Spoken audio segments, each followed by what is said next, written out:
I Good to was see really you. excited. I've been very, very excited. I'm Good. thinking about you a lot. And so, how are you doing? Well, like everybody else, I call this our long intermission. And now Yeah. that it's about over, one of my questions to ask you is my response to you right now. I'm not sure how I feel about going back to work. I'm having a tough time. I belong to a bass webinar where we have about 14 bass players meet once a week. Yes. And the topic came up between one of the 13 guys about what going back to work really meant. And I'm having a tough. And I explained that my view was that for a year and 7 months, I haven't necessarily not made any kind of decisions on the music front. Not one. I wasn't worried about the arrangements. I wasn't worried about the swing. I wasn't worried about is this the right tune? Is this the right key? For 16 months, that was not my worry, and I missed that. But I'm not sure I'm ready to go back to that right now. I'm glad to hear you say that. Yeah. I was thinking about that this morning. You think Yes. sort of listening to music, and I know that you talked about the first time where you're not really having the goal of Yeah. Yeah. I have to do this for this certain thing, or I have to learn this tune. And in a way, it's wide open for you to think about what music means to you now and what it meant to you a year ago, and how we think about, for me, I think about as being a singer and always looking for words to express that which I feel. Yeah. Yeah. Um, and then playing the piano is almost like a whole other different approach, different desires, different goals, different instrument, different way of looking at things, different perspective. How well, having thought that through, uh, when you finally get a gig, what are you going to do on that first night? Well, I was are asking that question because sometimes you feel kind of alone in thinking that. You're thinking, well, of course, you're just going to do what you do, and all you think about all the other people who are affected, the people at the gigs, in the venues, and musicians, everybody um, who's been um, asking that question. And I think that being present, um, I'm sure I will just want to sit and listen. And the people that I love so much, you talked about the bass, Robert Hurst, John Yeah. Yeah. Clayton, Anthony Wilson, um, Kareem Riggins. We all have this like family, and those Yeah. people that and it's like this intuitive, uh, unspoken thing that we all have. And I think that if we just play a blues, and I'll just sit there and cry. But you got to be an F though. It's a And good key to cry or in. G is good for me too, but but any key at this point, I mean, I'll be happy, but I think it'll be deep. I think it'll be very very emotional, and then looking out at the audience. I mean, how do people feel? Yeah. Who is there? Who isn't there? I went to get my vaccine because I'm in Vancouver, and we're just I just got vaccinated a few weeks ago, and I went by myself. It was almost like this kind of journey. I went by myself to the to the community center, and I sat down, and all of a sudden I really felt really emotional, and I had my mask on, and everybody was so kind. Everybody was so kind. You sort of like, you come here and then you sit down, and I started to get very emotional, and this very young woman came up to me and said, are you all right? And I said, yes. Are you all right? And we started having this conversation. And I just, I think that's just what we have to keep asking each other in some way, in the simplest way.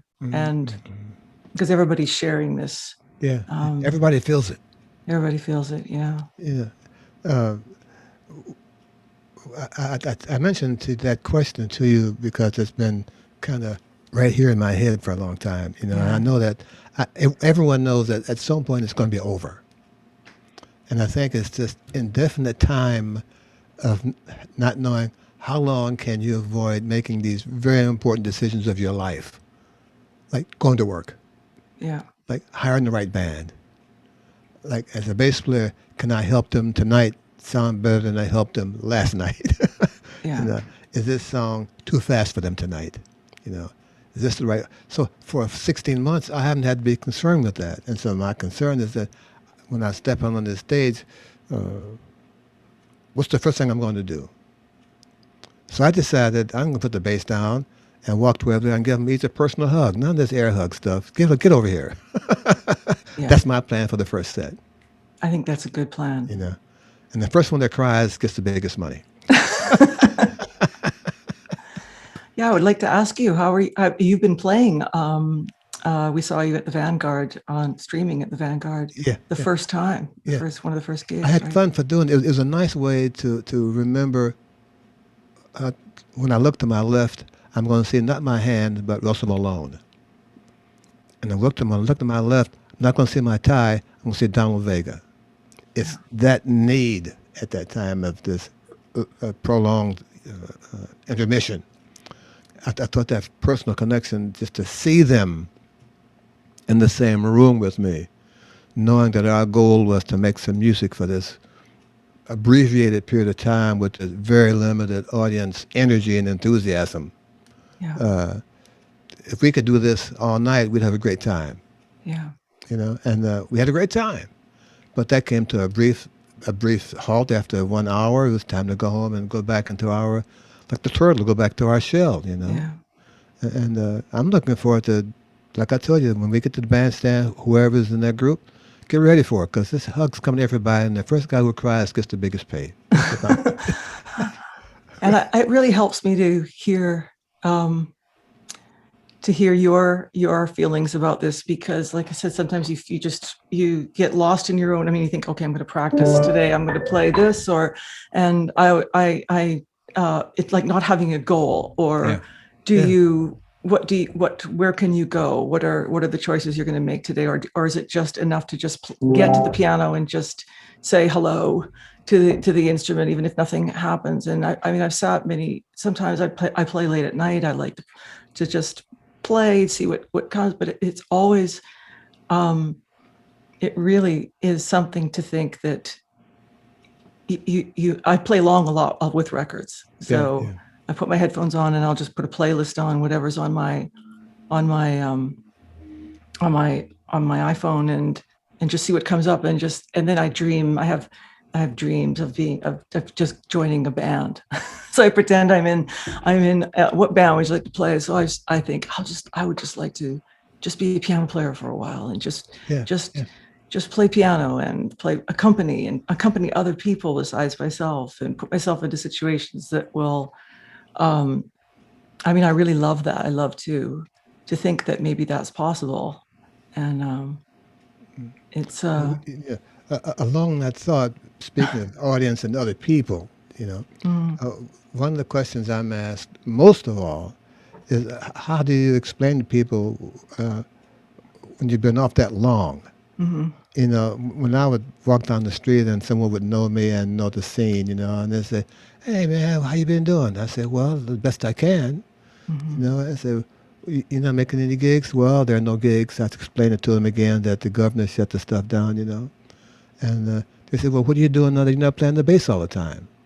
And it stops me in my tracks, because I never think of not playing the bass all the time. Of course, I'm not physically playing it, but it's in my head, and I'm hearing bass lines, and I'm hearing tunes all the time. I call it my FM radio. I can't really turn it off. I can turn the volume down. But I'm still hearing all these tunes that need to be played by me that I can't do. So part of the thing I do when I'm not working for this long, I hear my own tunes.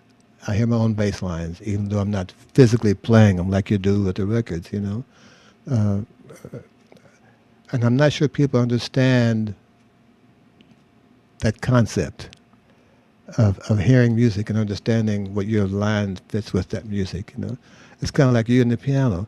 The people who you're accompanying, they don't know that you're there, but you're there even more than they're there, because you're playing it live, and you're adjusting to what they're giving to you. When someone asks you, they say, "Yeah, you're a great singer and piano player. You haven't done that for year and a half. What have you been doing all this time with your spare time? How do you answer those people? Well, I've been quite thoughtful in listening to um, listening to my peers, listening to conversations, being part of conversations. But I've been at home in Vancouver with my husband and my children for the first time, where we're all together, and that in the last 5 years, that's not happened very much, where we're all together at that amount of time. Yeah. And I have two boys; they're 14. So to be able to kind of get to know each other and talk and know that we're not going anywhere tomorrow. I mean, there's that, like, finding the positives. I've had a chance to really spend some time with my kids and my husband. My husband lost his mother earlier this year. There's so many losses. So, and he has still not been able to travel. So we haven't been able to travel. I've been able to reconnect with friends, play imagination tennis with friends, and talk about and dream and talk about things. What would I do differently? What can I do now? What are my choices? What are my chances to be helpful to I went to see my uncle, who's plays the accordion, and and I asked him to play a part on something. So I spent some time with him, and like things that I wouldn't be able to normally kind of do. And before you know it, as you know, when you're traveling, we love what we do, but it can be intense to try Absolutely. to come back and just take care of yourself. Yeah. Yeah. But also to look into things that you haven't had time to. I mean, I've been reading a lot of books, but I've been listening to a lot of music. I got very interested in anything that anybody would just send my way. I would or check out. I got listening to very playing with and having a chance to. I brought up my old Royal Conservatory piano grade 6 books. So I started when ideas didn't come, or the words didn't come, or I felt frustrated. I started playing scales and started going, wow, I should do this more often. Then I felt like it became like more of a routine, and I felt such sort of satisfaction in playing the notes on the page and just losing myself in that. It's a different kind of focus. It's a different kind of zone that you can get into. And I really didn't know I could access certain things. And then playing along, or just playing, getting to that place where you can just play, where you're just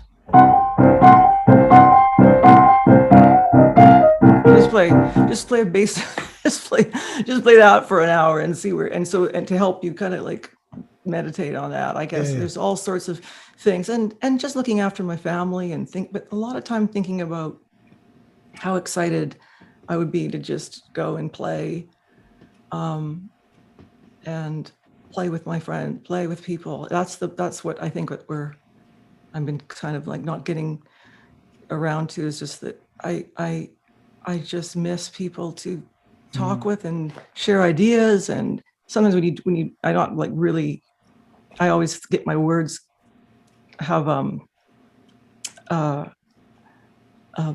I have to work hard at expressing what I'm feeling. So that's where the music comes in, and just having Robert or John, all the musicians come in, then I just join in, and we all communicate in that way. Yeah. I don't know if that makes sense. Yes, it absolutely does. One of I'm sitting at the piano, by the way. Yeah, I like that shuffle down there too. That's great. Rum, rum, rum, rum, rum, rum, rum. Anytime you can do that. Anytime, just go to A flat every now and then, though. Well, if that's that, go to A flat. Everyone, I was playing with this Oliver Nelson record this morning. The Stolen Moments. Yes, yeah. And I was thinking, because you were talking about other instruments, and I love, like, that's what I would be playing, is learning the bass clarinet. But it goes to that A, and just stay on that A flat. Yeah. Yeah. My next question would be: have you made any new friends, and did you discuss music with them? I have made new friends, Wow.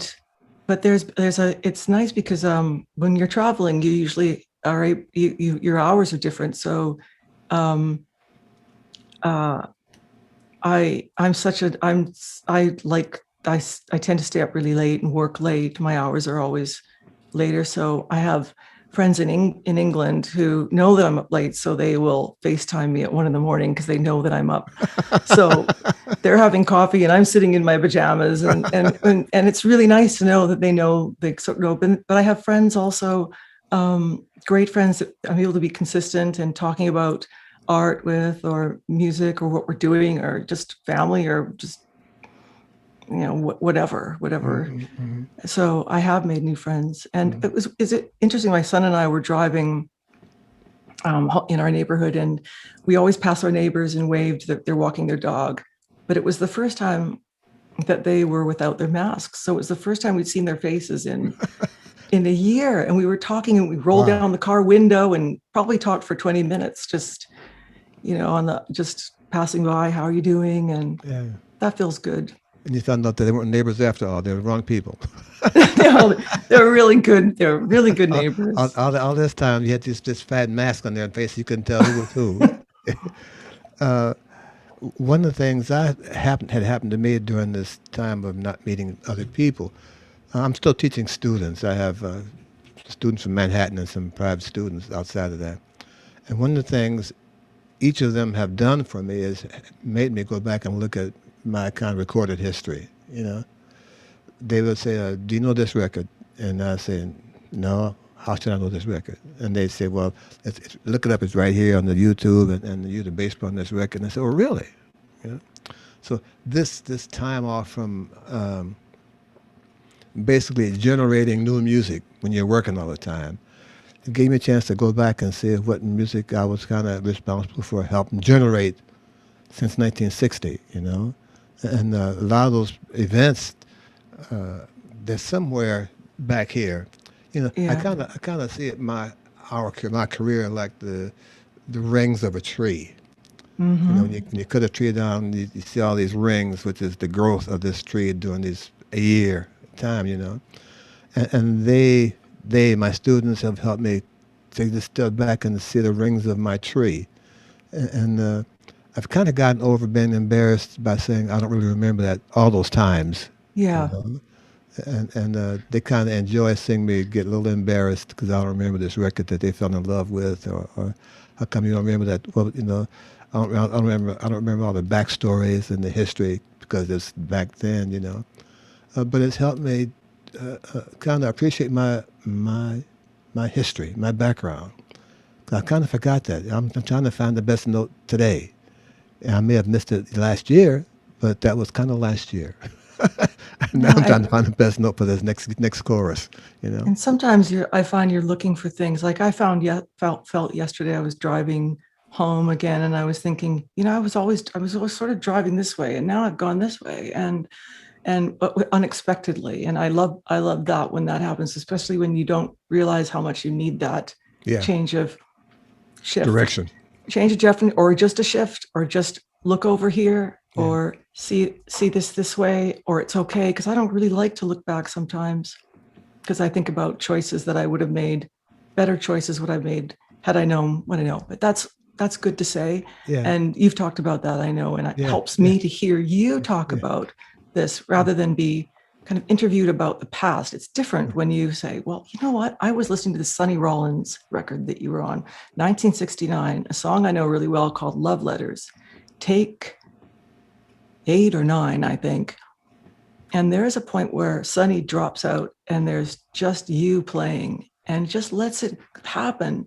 And I wanted to ask you about that because I was listening to it the other night, and it was that song, Love Letters, straight. Da, da, da, da. Yeah, that's a nice tune. Yeah, I Yeah, it's haven't a heard nice that tune in a tune. very long time.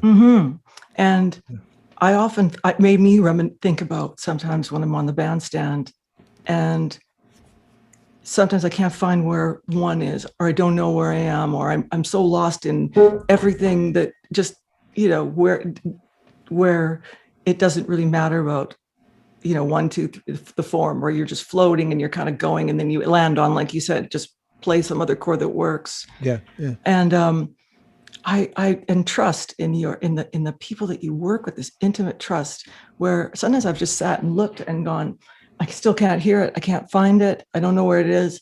And then eventually, Robert Hurst will just hit the note. And sometimes I still can't hear it. I think, well, I'm just going to jump in wherever, and then they'll just go with me wherever. Yeah, And everybody supports everybody. So it's not only just in, this is the way it is, and you have to figure it out. So you feel like you have that freedom to get lost, and then someone will help you back in.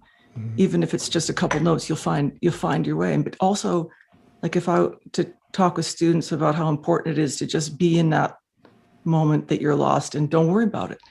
You'll get that. You'll get back there. And if you don't, it's important. And so I don't think my point wasn't that Sonny Rollins got lost, but something happened where it just dropped out, and it reminded me of that, where it was just listening to you and the band, and then it came back in, and that having takes like that to listen to it's really interesting. And then I listened to Aretha 69 with a big band that that's you're a on. great record. That's a great record, man. Junior Matz is playing piano on a couple tracks, and the second track she's playing piano, and right away it's just like, so many great musicians on that record. Yeah. Joe Newman. Yes, a great record. Yeah, that's a great record. Kenny Burrell, I think. Yeah. What was that like? That was everyone in Snooky Young and people everyone, that I was lucky enough to play with at one time in my life. Well, everyone was so surprised to see her so comfortable in that non-gospel element. She made a record at some point saying Moody's Mood for Love. And of course, you have to know the music to know that history of that song, Yeah. But she came in like she was supposed to be there, and with such an assurance that she just kind of swamped the band with her personality. We're all doing like this. Again. Okay, one more time. Yeah, that. She was just so confident in belonging there, And of course, we only had 1 or 2 takes per song, so everyone had to stay really sharp and really attentive, One of the things that helped that happen was that there was no one there who didn't belong there. There was no gathering of her fans or the guys. We all understood some kind of way that this is a very serious event that we won't get a chance to do it all again. So we bought our thinking caps, bought an extra set of ears, and left our egos in our bass or trumpet cases, and it's going to work. And she was just tuned into that level of these wonderful guys who happened to play really good. They were all 16 of them were in her corner. And they had decided whatever turn she's going to make, we're going to turn that wheel with her. And it was fun. It was amazing to see that. Yeah. And it was fun. Absolutely. Yeah, well, you can definitely feel that and hear that, and putting it on. I mean, she's singing "Crazy Calls Me," I think, is on that, and but it's Aretha.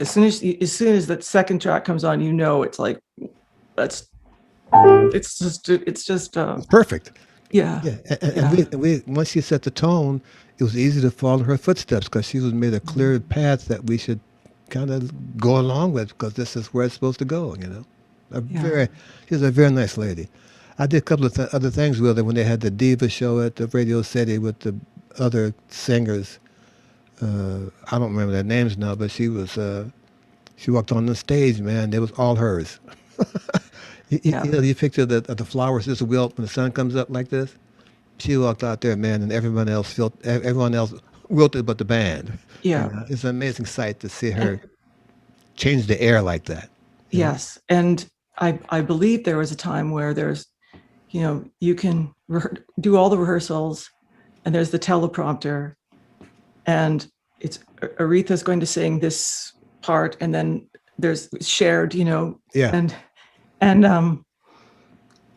when she walks on stage, the teleprompters go out, and it's just she knows what to yeah, and you just take a step back and go, wow. Yeah, yeah. I got to see that. I got to stand there. I got to watch that happen and learn from that kind of I remember Presence. that. I think that you were playing. Yeah. Yeah. Just a presence, you know. Yeah. Yeah. And she's a special lady, a very special lady. And I wanted to ask you about what else have you been listening to that you're going back to that you say that you're Um, uh, um, Nimrod, Edward Elgar, the Nimrod theme from the. Unfortunately, it's this background for one of the war pictures that you did in the past 2 years. But it's a theme song with no really clearly stated melody, but the orchestration is so thick and so full and so somber. And the recordings of each of these performances by whoever is recording it, sound is always uplifting. It's Nimrod, Nimrod, and you get a moment, Edward Elgar. It's a great piece. I will. Yeah, it just kind of, it stops my day, you know. And after that's done, I find all blues kind of blue, and I'm good for the week. Yeah. Yeah. I know. You know? I listen to things differently than I find that listening now I hear different things that I wasn't looking for at that time. Yeah. So now I'm able to go there, and it's frustrating because I like playing the way the songs that I sing, and I like the standard repertoire, but I also have other, like you've talked about this before, where you have other interests where you can go. It doesn't mean that I mean, I got really interested in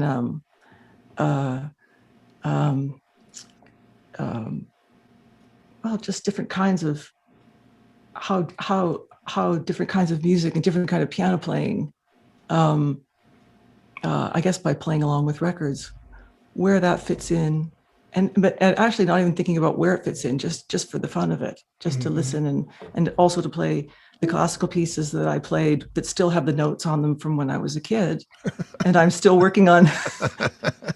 For my piano teacher at that time, it's lovely to still be working on those same passages and still going for that and thinking that's. Yeah. I tell when I do my students, I have them write the notes for the lesson physically. None of this record the lesson stuff. I'm not a fan of that. And I explain to them one of the reasons that I insist that they write down my comments to them about the lesson. So I want them to go home when they practice and read my comments about the lesson that just passed and apply that before they practice, because that tells them what I think they're responsible for this 2-hour period of time. And I want them to look at my recommendations, my commentary for their lesson after they finish to see how much they got done. And if I can get them to add this before and after practice process and the discipline I'm asking them to develop, it helps them understand where I hope they can improve with the proper guidance that they have to be a part of. And like you reviewed your early lessons for the piano, that triggered off some other comments for you that you had not brought to the surface until you saw these notes on your book. Hold your hands straight, sit better, don't bend your knuckles, whatever those comments were. They kicked in right there, and I think that's important to maintain that level of contact with the instrument when you're not playing as often as we used to play, so to speak. Yeah. So having taught these kids that, or having a part of my teaching process, it helps to remind me of the things that are important for me to do, even though I'm not on the bass 8 hours a day like I used to be. I mean, I haven't played the bass more than 20 minutes at a time in 16 months. Yeah, that was interesting to hear you say that. I was wondering about how you go about playing the bass and keeping, because I think I don't sing every day, but I do try to play, and sometimes I leave it, and I don't. I was encouraged because I think I should be just playing. Now you have all this time. You should be playing all the time, and here's your chance to play, to really work it out. But I heard from a few people that getting to the piano or the bass 15 minutes a day. But I think that having, like what you said, that where you have a chance to have a conversation with people helps a lot. I Sure. tend to be sort of, uh, I don't, think about that so much. I think that that's important to have a conversation. Like you said, you have a meeting with other bass players and you all talk about things. And Yeah, you I got to think find that's out really other important. feelings. Yeah, you Yeah. got to find out how other people who play your instrument, how they feel about the situation, and what are their solutions to not working for 15 months. What are they doing in their spare time? And some of the things that were suggested are not my personal avenue to get the same things done, but I know that there are avenues that are necessary to keep a better balance than being on complete zero. It's kind of like having a great car in the garage that doesn't get turned on but once a week. That's not enough. You got to get that right. Run that guy around the block 3 or 4 times, maybe over the speed limit by 5 miles to make sure that the plugs all work, the oil is doing what it's supposed to do, that kind of stuff. And not having a chance to do that because of where we are, uh, teaching the students has helped keep my rings lubricated and my spark plugs ready to be sparked and my tires full of air. You know, uh, I need that, but I can't get that because I'm not playing with my friends and my band, my groups. That helps me to find a space in my head that I find this rest, this intermission, a lot more tolerable and something that, like you, I've found a way to manipulate my concepts by having other input from someone else who's kind of in the same boat that I'm in. And I think that when we do get together, there'll be such a feeling in that there's that we're so lucky that we can express it in playing music. And And I'll tell them that's no excuse. yeah, That you get better than that. That's no excuse. Come on. that That's my what job. that There's no excuse. That's no excuse. Yeah, we missed it too. I missed it for 16 months. The bridge is still coming up right now. Bam. yes, I'm, miss, that's right. I'm missing that kind of humor, Yeah, that that's they really would get into. yeah. Well, my last question to you, and I'm really loving this conversation. So if you think it's gone long enough, don't worry about that. I, Well, I got I, I got the bill. Don't worry. I love talking with you. I I mean, got the check. all you think about, I get a chance to talk to you, and I think about all the things I'm going to say, and then I get my words. My words get. Um, I don't know where to begin because I I um I thank you so much for Oh, having, come these on. conversations and for opening it up and talking and not letting it go and saying, well, how do you feel? That's no excuse. Or how um how we I mean, it's scary too, just to acknowledge that I don't know how we're going to start. And I guess we just have to start That's all we and can do. Get out there and hit the first chord. Then we yeah, start get from out there. there and hit the first chord and Yeah. trust the people around you, that we've all got each other, that we're all here, and people in the audience are They'll feel there that too. to be Absolutely. there. It's okay. Yeah. And I think about it's like I can't wait to get to New York City because we haven't been able to travel, and I don't think I don't know if we'll be touring. It still hasn't been, talked about. But then I think, well, what am I going to do with this time when I can play? And can I play in different settings? Can I be more involved in teaching? I don't even know how I would teach it. For me, I would just be playing with people, playing with students. I think that's the, um, you know, what I would like to do is just what, what, um, what I got to experience was the chance to play with people who um that taught me so much just by knowing what it felt like to play like that, to play Yeah. jazz. Yeah.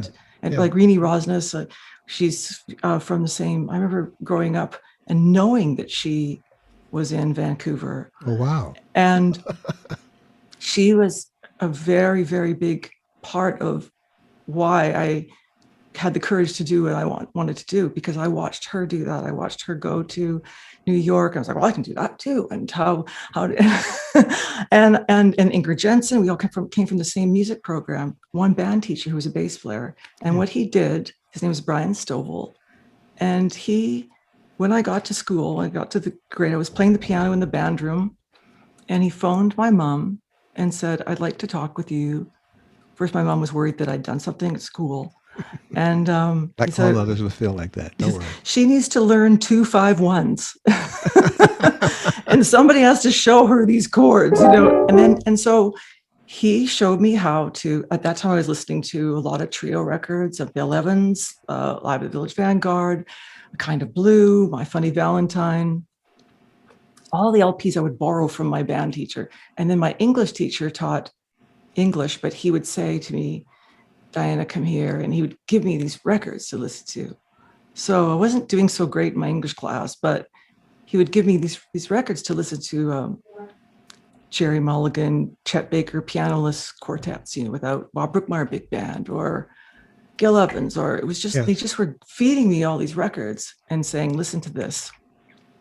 And it just took a couple of people in a smaller town, and I grew up on a Vancouver Island, showed me how the chords work. And then he had stopped playing bass to teach music, and he took up the bass again and ended up playing in a trio with me and another student. And I was like 15 or 16, and he showed me how to write out the parts, showed me how to make the charts, make the parts, the piano parts, and how to write it out, how to write the chord changes out. And I remember my first gig, I was 15 years old when my mom took me to go play piano in piano bar. So I started playing in the piano bar at that age. Now I think about that, I think, oh my gosh, but it was, it was the music program at Christine Jensen, Ingrid Jensen. We had the same music teacher, we had the same sort of environment, and Reedy. So it's important that you have that kind of chance to learning do that. environment. Yeah, or just to know what it's critical. Just to know what it feels like. I found a little, one of the typewritten programs for one of the charts we were playing was Charlie Mingus, and then a Bill Holman chart, and then Alan Broadbent chart was for Woody Herman, and got a chance to play in stage bands, and it just was a community organized thing to look forward to. I just wanted to say that I really feel like excited as now about what not more, but what can I do with the time that I have in front of me that I didn't have before, and in a positive way that maybe I can share. And I take notes too. I really, there's something about pencil to paper. I will listen to. Sometimes I listen to like lessons, or I'll take a class that's from 1970, open culture classes. I take some writing classes, but I take notes with the paper. I've got notes and notes and notes, and writing the notes help me remember too. Mm-hmm. Helps me remember in a different way. Yeah, taking notes. Which is why I insist on my students take the notes. I want their language skills to be embedded in what they're writing, that my comments are, and my language skills. So when they go home, they'll hear my voice, but they're reading their words. And that makes them understand what I hope that they will do better next week than what they didn't do so good this week. and what are the questions that they ask you? What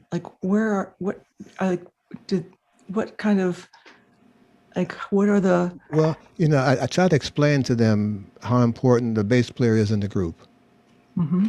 I explain to them that with a constructive bass line that does several things, that you, in fact, can really be the director of the band. We play every, every note we play. Each note contains the following things: the form of the tune, what the chords are, what the tempo is, what the meter is, what the dynamic of it is, what's the feeling of the tune. For each note contains these 7 items, 6 items. And your job as a bass player is to make your line contain these items to help you help direct in the band the music of the band in the direction that you think is most musically necessary at that moment. And to do that, your bass line has contained certain items. All these things. You have to construct the bass line so that if the melody is played with your bass line, it should work without the original chords. You know, That's what I've been listening to because I've gone back to like what I'm probably saying things, but I need to tell you this because in listening to, for instance, recordings from the Plug Nickel, where sometimes I try to play along with, but it's almost like there's this feeling where all the time and the changes, the original changes to something, not all of you or any standard, but and how that becomes something that it's internal to everybody on the bandstand, but then you play around it. You're not playing the you're playing, you can go to, all of a sudden you can go to, and people know where they're going to go, and it goes off for a while, and it's just like, wow, it's like some kind of wave, Milky Way thing. I always look at it where it's all going around and this kind of beautiful way. Yeah. But where everything, it sounds like everything is, and it's understood. And then you get to that place, but you have to know what do you feel it's important to know the original changes first? Absolutely, it's critical. And then you can go and where you hear that. Mm-hmm. You got to know what the melody is, and you must know what the chords are. Otherwise, you can't mess them up. Yeah. I tell my students, all these non-harmonic notes I play, they're disruptive, and they're supposed to be. So if you hear the next note, that's where we want to be. All those what they call beautiful notes. Yeah. If you got an F chord and I keep playing B natural, that's a great note. You got to hear what that does. It's I know, I'm tempted. I'm not doing it. I'm so tempted. I cannot wait to see you, and I would like a lesson, please. Okay. I would really appreciate that. We'll do that at any point. It would be great. And because I have so many questions to ask you where I don't know where to start, but a lot of it has to be at the piano because I just want to, I remember also musicians that don't necessarily study or take lessons from other artists that are necessarily their instrument. I think that's all. I've always looked. I've had lessons. I remember I had lessons with. I studied with Jimmy Rolls. I don't. Oh yeah, what a wonderful songwriter. Yeah, the Peacocks and man. And 502 Blues. Yes, yeah. Yeah, and I would go to his house every day, and he would have written something out for me by hand with my name on it on the piano, and he'd say, see if you can make some sense of that. And it would be just like 4 bars of Body and Soul, or a Ben Webster solo on this, or we just sit and talk about, because at that time there were, he would be playing in the studios, but he would also be playing with Carmen McRae and Ella Fitzgerald, Sarah Vaughan. He would talk to me about how Sarah Vaughan played the piano. Sometimes he'd go over to Sarah's house and she'd just play the piano and he'd hang out. She's a good piano player. She was really good piano player. Carmen McRae, really good piano player. That record Live at the Doug, where she's accompanying herself. And but you played with a lot of Blossom Dearie. Yeah. Really good piano player.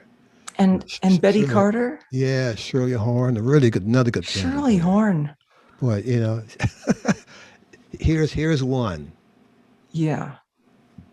I remember when I heard Here's Shirley two. Horn, I could not, it was just like, oh, okay. And I got a chance to go and hear her in club as well.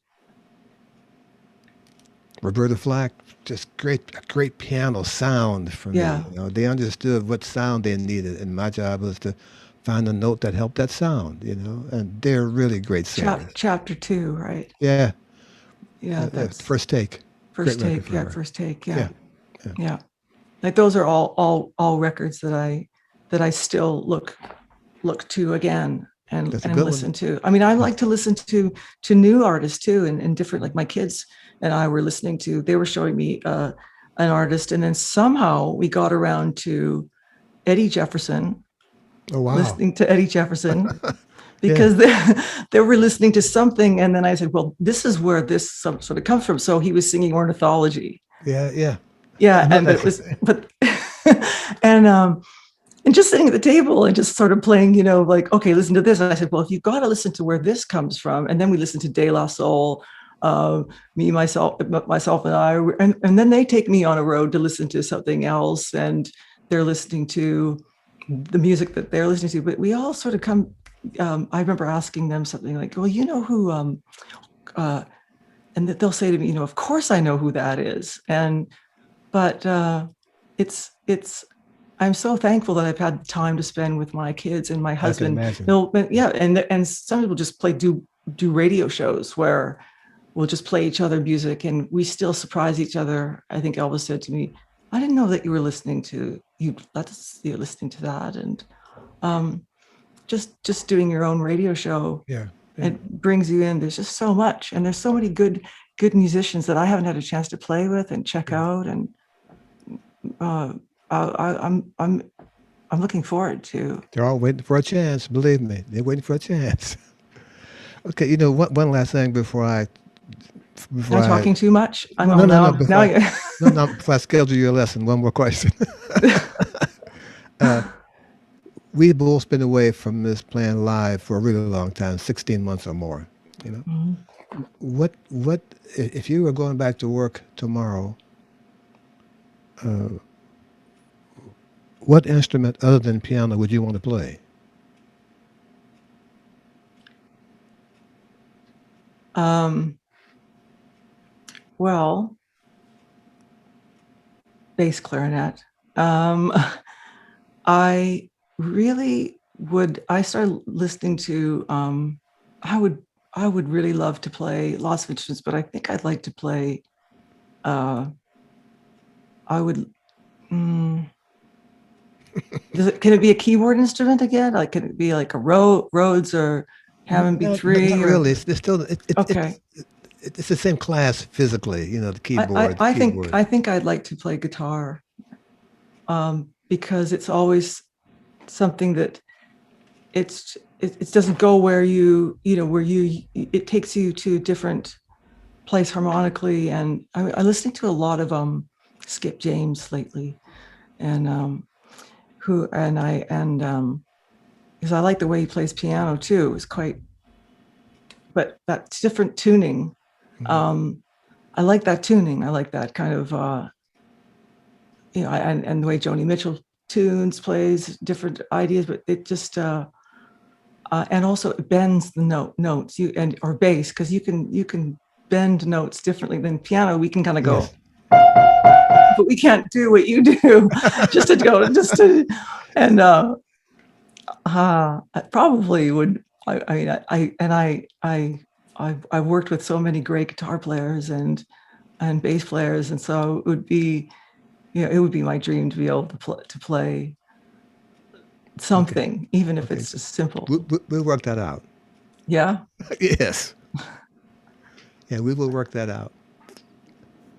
Well, I've done this kind of talk with a couple of other people, and yours is as rewarding as they all are combined. And I thank you for stopping your day to spend this hour or so with me, and to let it go. You know, it's been fun to talk with you, and it's fun to see you, and we'll plan some time to sit down and let's exchange some musical ideas. I have some ideas that may fit your keyboard style, and you may wonder how I get that note, pick that note out of the chord. I'll be able to show you how I do that and what it's supposed to do for you. I'm looking forward to that. I'm looking forward to it too. But I'm so glad that you invited me to talk with you and to talk about. I've learned so much from you as how I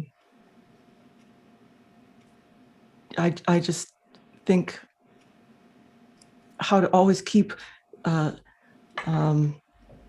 reaching and searching and changing and looking back on things and how you feel and how you are so. I've learned so much from you, and I remember when you started.